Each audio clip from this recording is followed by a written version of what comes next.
Astagfirullah. Ibu udah minta sedekah marah-marah aneh.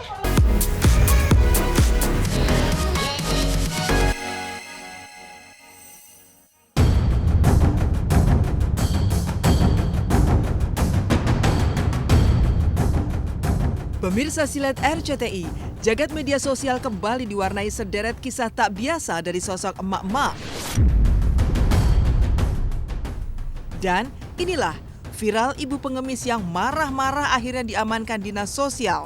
Emak-emak di Tapanuli Utara dituduh curi kentang diberi 2 pilihan hukuman, telanjang atau dilaporkan ke polisi, hingga viral sederet artis yang dituding telantarkan orang tuanya. Inilah kisahnya. Viral ibu-ibu pengemis yang marah-marah akhirnya diamankan Dinsos. Petualangan Rosmini, sosok ibu pengemis yang viral lantaran meresahkan warga sejumlah kompleks perumahan di wilayah sekitaran Jawa Barat karena kerap memaksa warga untuk memberi uang serta marah-marah jika tidak diberi sedekah, akhirnya berakhir setelah ia dievakuasi oleh petugas gabungan dari Satpol PP dan Dinas Sosial Kota Bogor saat bereaksi hari Minggu kemarin. Dari hasil pemeriksaan sementara, ditengarai jika yang bersangkutan memiliki gejala gangguan jiwa. Untuk itu, Rosmini pun dibawa ke Rumah Sakit Jiwa Marzuki Mahdi untuk mendapatkan perawatan medis. Sosok Rosmini sendiri mulai viral ketika video saat dirinya marah-marah karena tidak diberi uang saat mengemis di Sukabumi berseliweran di media sosial. Akhirnya, pergerakan Rosmini ke kota-kota lain pun dideteksi warganet yang menduga ibu setengah baya berkacamata itu mengalami gangguan jiwa. Ibu bisa saya laporin loh, Bu. Silakan.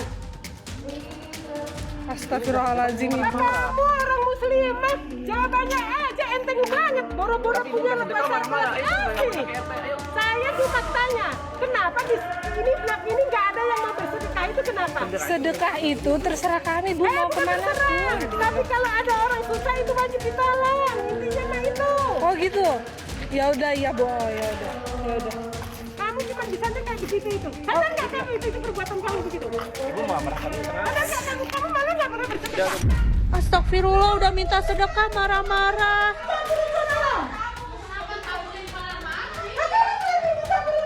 Astagfirullah.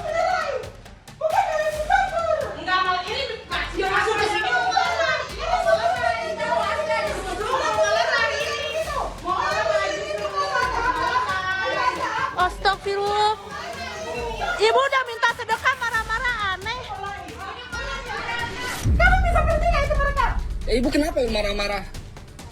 Hak saya apa? Kamu itu salah. Ini jangan ngomong RT. Kalau sudah ngomong RT, please saja kamu. Saya selalu seperti ini.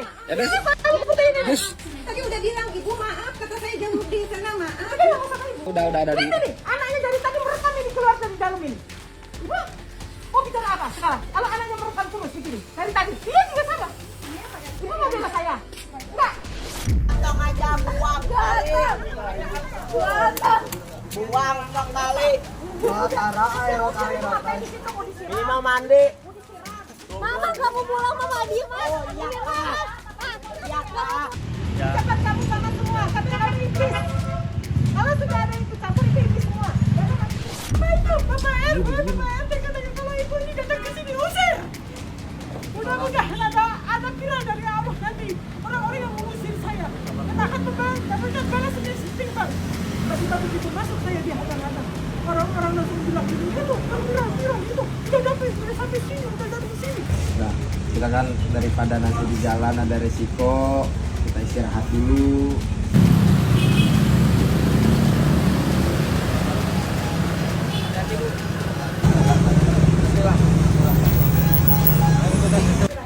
Memang tidak bisa tetap dari dulunya seperti itu.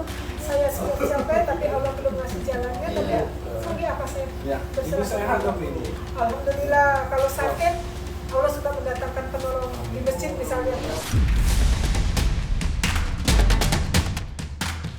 Jadi tentang pengemis Ibu Rosmini yang kita sudah evakuasi dan kita sekarang sudah ada posisinya sedang dirawat di Rumah Sakit Marzuki Mahdi karena terindikasi gangguan kejiwaan gitu Mas ya.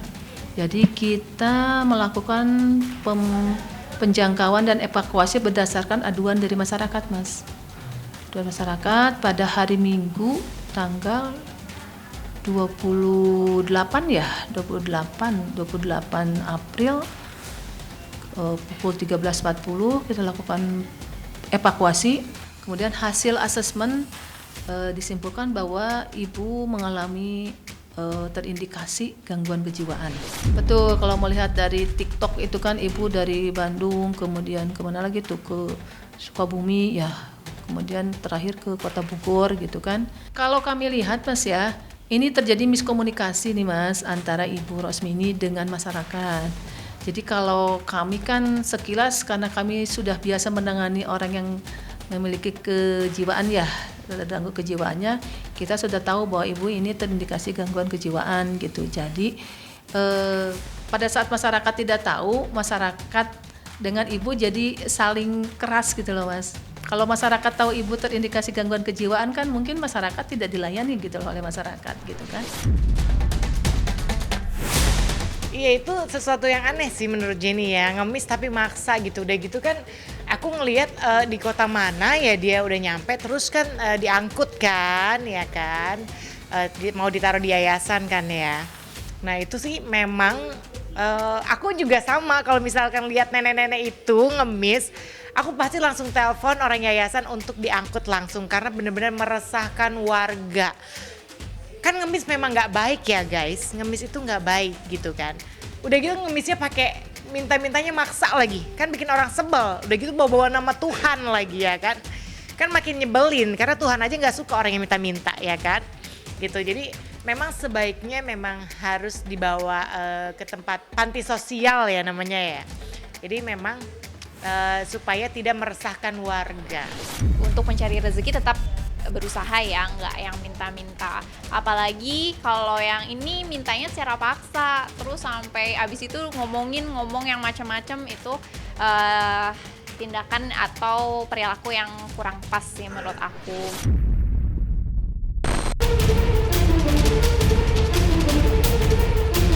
Viral, emak-emak di Tapanuli Utara dituduh curi kentang, diberi dua pilihan, telanjang atau dilaporkan ke polisi. Viral di media sosial, video emak-emak berinisial NN dikelilingi warga karena dituduh mencuri kentang di pasar tradisional Si Borong-Borong, Tapanuli Utara beberapa hari lalu. Sayangnya, NN dituduh mencuri tanpa ada bukti di tangannya. Namun yang lebih membuat miris, ada salah satu warga yang sempat memberi NN dua pilihan agar dia mau mengakui perbuatannya, yakni ditelanjangi lalu diarak keliling pasar atau dibawa ke kantor polisi. Kasus ini sendiri bermula saat SS, seorang pedagang di pasar tradisional Si Borong-Borong, mengaku kehilangan kentang dagangannya yang ada di mobil pekan lalu. Namun SS sendiri tidak tahu pasti siapa si pencuri hingga akhirnya muncul dugaan NN lah si pencuri kentang miliknya. Kabar jika ibunya dituding sebagai pencuri dan diancam warga akhirnya sampai ke telinga anak NR yang datang ke lokasi untuk menolong sang ibu. Sebagian warga kemudian menyarankan agar permasalahan tersebut diselesaikan secara kekeluargaan dengan keharusan NN mengganti rugi barang yang dicuri sebesar Rp500.000. Kau nari dua-dua pilihan. Saya ada telanjang kau. Iya, siap. Siap dua bos, saudara itu kantor polisi, baik saksi mana panak kau? Beta mak? Iya, silakan. Beta. Laksanakan. Beta. Bawa aja dia. Ada bocoran. Beta. Beta. Marsyanda. Di tahun 2016 lalu, heboh Marsyanda dituding tega menelantarkan ayahnya, Irwan Yusuf, yang terjaring razia petugas Satpol PP ketika hendak mengemis di Jalan Bangka, Jakarta Selatan. Kala itu, Irwan tampak lusuh, tak terurus, dan juga mengalami penyakit kulit. Sehingga petugas Satpol PP pun sempat menyaksikan jika pria Parubaya itu adalah ayah dari artis terkenal. Sontak, tudingan menelantarkan sang ayah pun menyasar Marsyanda. Marsyanda pun langsung menjawab tegas jika sang ayah mengidap gangguan bipolar namun menolak untuk menjalani pengobatan dan lebih memilih hidup di jalan serta meminta belas kasihan orang lain. Selepas penangkapan itu, Irwan Yusuf akhirnya dirawat di sebuah pesantren.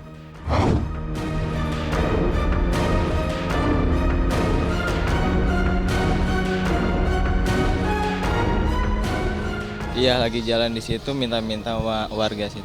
Saya melintas dari sana ke arah sini. Langsung kita nangkap, langsung kita nanya-nanya kronologinya gimana. Bapak kenapa mengemis? Kenapa Bapak bisa ngemis gitu? Karena udah 15 tahun katanya ditinggal sama istrinya. Udah kayak gitu kami bawa ke panti sosial. Keadaannya lusuh, kumel gitu, ya tidak terawat lah.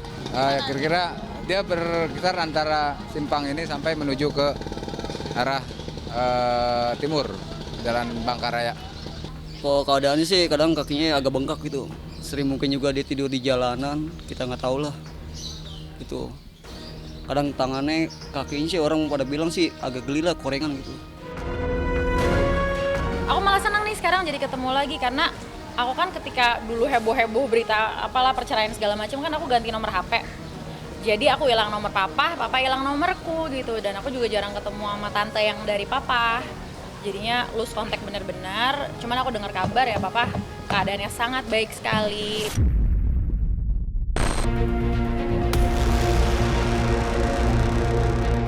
Nirina Zubir.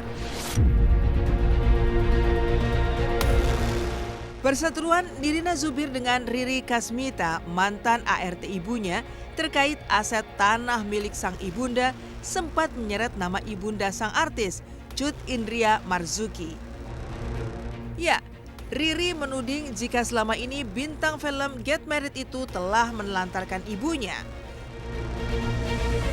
Tudingan itu sontak membuat Nirina Zubir meradang. Tidak hanya itu, istri gitaris grup band Coklat Ernest Syarif tersebut juga membantah tegas tudingan Riri. Lantaran sang ibunda yang wafat pada tahun 2019 lalu justru sempat tinggal bersamanya karena ia tidak tega membiarkan ibundanya tinggal sendirian di rumah pribadinya. Tidak hanya itu, Nirina lantas balas menuding Riri telah mendoktrin ibunya saat sakit sehingga akhirnya bisa memanipulasi dan juga menguasai surat-surat tanah milik keluarganya. Dan inilah kehadiran Nirina di sidang sengketa perdatanya dengan Riri Kasmita yang diwakili kuasa hukumnya lantaran Riri telah divonis dan ditahan di rutan Pondok Bambu. Dari awal kasus ini ada tuh mah kaget karena kurang apa mama kami, keluarga kami ke dia gitu. Jadi lebih tepatnya kayaknya malah mama tuh mensejahterakan dia sekeluarga kok gitu. Gimana sih udah dibuktikan mereka salah, bukti-buktinya juga ada, ahli waris masih ada, masih hidup tapi bisa dialihkan ke orang lain. Dilihat katanya ada tanda tangannya Nirina, ada tanda tangannya ahli waris lainnya. Tapi udah dibuktikan di ahli forensik pun palsu. Toh dia sendiri sudah dipenjarakan berapa ya? 10 tahun apa 11 tahun gitu.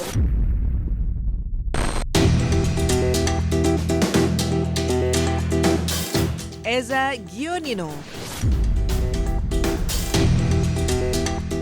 Keputusan Eza Gionino untuk menikah dengan Meiza Aulia pada tahun 2018 lalu setelah menampik jodoh yang disodorkan sang ibunda Ruth Gaya membuat Eza berseteru panjang dengan sang ibunda.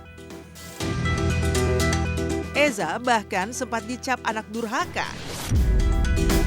dan juga anak tak tahu diri oleh sang ibunda yang menentang keras keputusannya angkat kaki dari rumah serta menikahi wanita pilihannya sendiri. Tidak hanya itu, sang ibunda juga sempat menjual seluruh aset milik Eza yang memang dibelinya atas nama sang ibunda. Jadi dia tuh sekarang udah bahagia di atas penderitaan mamanya. Dia udah punya keluarga baru kok. Restu dari mama sampai mati rasanya tidak. Kalau saat ini mama masih sakit, tapi tidak bisa menerima. Intinya adalah kita semua berhak untuk bahagia. Ya, kita semua berhak untuk memutuskan seperti apa kehidupan kita selanjutnya. Yang jelas intinya adalah selama itu semua dalam jalan yang benar gitu loh. Pasti doa restu dari orang tua ya gitu. Karena jujur mau sampai kapan? Mau sampai kapan seperti ini? Toh kita udah nikah.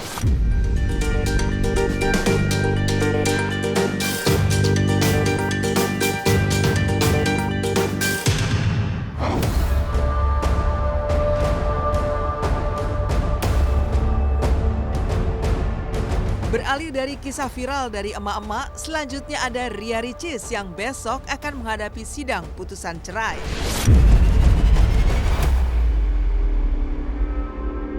Pemirsa Silet RCTI, sidang cerai Ria Ricis dengan sang suami Teuku Ryan masih terus bergulir di Pengadilan Agama Jakarta Selatan. Hingga jelang putusan yang akan dibacakan besok, sang konten kreator kenamaan itu tampaknya masih tetap dengan keputusannya, yakni berpisah. Hal itu pun seolah terbukti saat Ricis mengecek perenovasian rumah barunya. Seolah menginginkan suasana baru, ia bahkan merombak hampir seluruh bagian rumah yang cukup luas tersebut.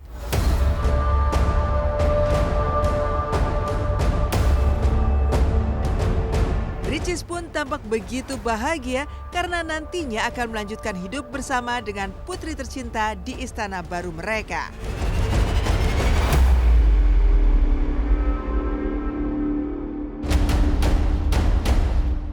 Perkembangan rumah Moana langkah pertama. Kemarin kan vlognya itu masih rumah jadi, benar-benar rumah plong. Nah sekarang udah diginiin guys, ini pengerjaannya termasuk cepet sih, Masya Allah. Wah, udah jauh banget. Kemarin tuh bener-bener masih cakep dan sekarang bener-bener udah dirombak habis. Nah ini yang banyak banget yang di komen, jangan diubah dong dapurnya sayang. Tapi maaf guys, aku lebih memilih membongkar semuanya. Ini yang kemarin inget nggak kalian, ada satu step naik ke atas gitu tempat makan, akhirnya dirombak.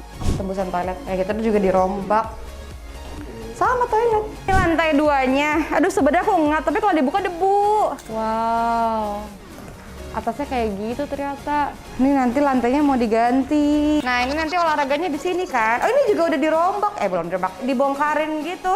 Aduh woi ngap woi. Tuh kemarin ngeliat ini nggak? Kemarin toilet kan. Nih udah dihancurin. Lihat. Udah dihancurin. Jadi maaf ya kalau nggak sesuai ekspektasi kalian kayak kok itu dihancurin, kok ini jangan gitu, kok ini jangan gitu. Ini semua tergantung sama arsitek. Ntar ini walk-in closet. Wow udah sampai sini juga woi. Nah kalau kamar mandi belum diapa-apain. Kantor anak-anak nanti di sini. Sama konsepnya kayak di rumah kebagusan, kantornya dekat kamar aku. Jadinya gampang kalau mau absen. Tapi yang di kebagusan juga sekarang aku nggak pernah absen lagi sih ke kantor. Ini belum kesini kan? Oh ada ruangan lagi. Oh ini buat itu kali sini. Enggak buat jemuran nggak sih? Oh gede juga ya Masya Allah. Karena sudah dimediasikan juga oleh pihak keluarga, tetap tidak ada kesimpulannya, tetap mau berpisah. Nggak pernah. Saya nggak pernah galau Mbak. Kita nikmati saja hidup ini. Yang penting kita semua baik-baik saja, sehat, dan kita saling menjaga satu sama lain gitu aja.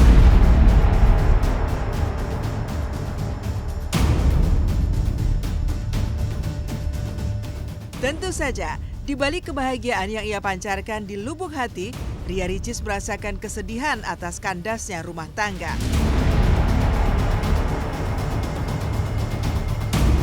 Sebelumnya pun sempat viral momen tangis Ricis pecah saat mengikuti kajian.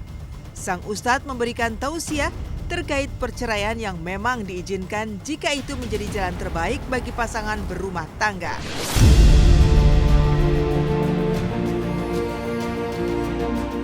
Saat berdoa bersama pun, Ricis begitu dalam menghayati dengan raut kesedihan masih begitu terasa di wajahnya.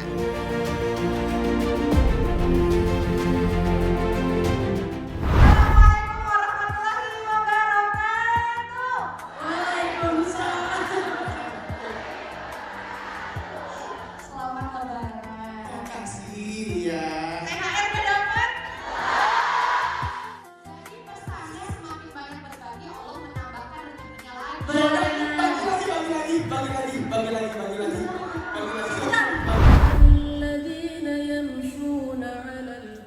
bercerai itu emang bisa jadi pilihan terbaik.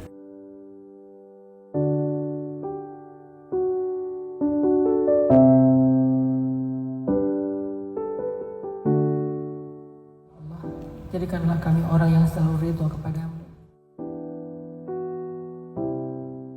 Intinya begitu. Kita tetap menyalahkan Rian yang nggak benar. Tidak, kita fokus kepada kesaksian sama bukti itu surat tadi. Tidak ada interaksi langsung di antara mereka, tidak. Kalau itu sudah pernah terjadi, bahkan dengan pihak keluarga sudah, dan kami ketahui itu ada.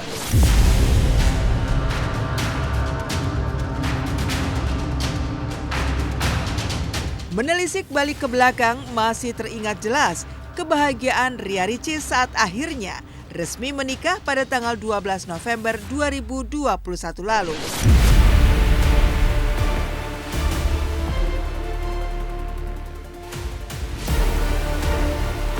Namun sayangnya, meski menggelar pernikahan mewah bak di negeri dongeng, namun Ricis memutuskan untuk menggugat cerai sang suami pada tanggal 30 Januari 2024 lalu.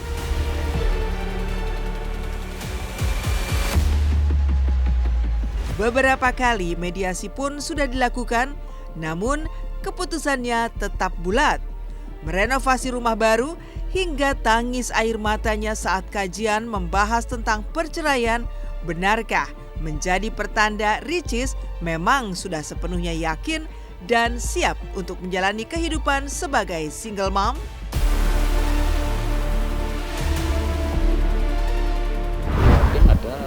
Ada kita buat 2 kali mediasi keluarga, ya kan?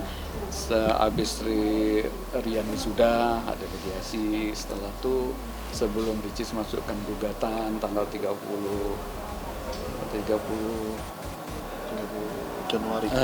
Januari, 2 hari sebelum masuk gugatan, mediasi juga ada 2 kali mediasi. Kita mediasinya tetap ingin menyatukan, ya, pada prinsipnya, baik dari keluarga saya maupun dari keluarga Mbak Oki juga, kalau bisa jangan pisah gitu. Baik, alhamdulillah. Ya pokoknya doain aja lah ya, doain aja semoga semuanya berjalan dengan baik.